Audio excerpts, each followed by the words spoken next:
Lights, camera, action!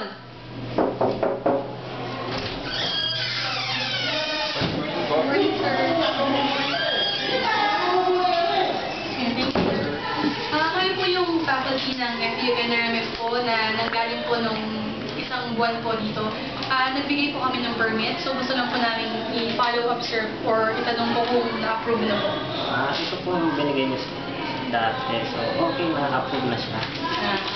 Thank you, sir. Sir, so ngayon po na na-approve na, hingi lang po kami ng ilang information about sa mga families na bibisitahin namin for COPAR. Barangay. So barangay Pescadores, Bluff, and then Paralaya. So yung mga at tatlong yun. So pwede niyo punta. No, barangay po. Tingnan niyo po kung gaano po ka-populated o yung estimated po na bilang ng mga tao po dun sa barangay po natin. Mga sa Pescadores, mga 300 plus siguro.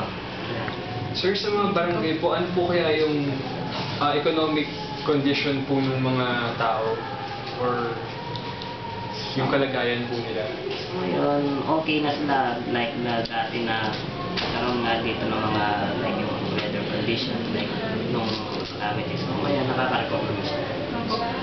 Base po sa sa health po ng mga naninirahan doon, ano po yung mga karaniwang sakit po? Yung mga karaniwang, yung mga ubo, yan, lagnat, tsaka Mga sipon. normals. Sir, yun pong mga naging project po ng local government units na mga tungkol po sa kalusugan. Ano, meron po ba kayong mga masasuggest sa amin?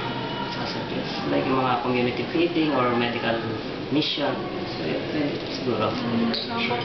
So, sir, in relation po dun sa tatlong barangay po na binigay ninyo, may mga contact numbers po ba or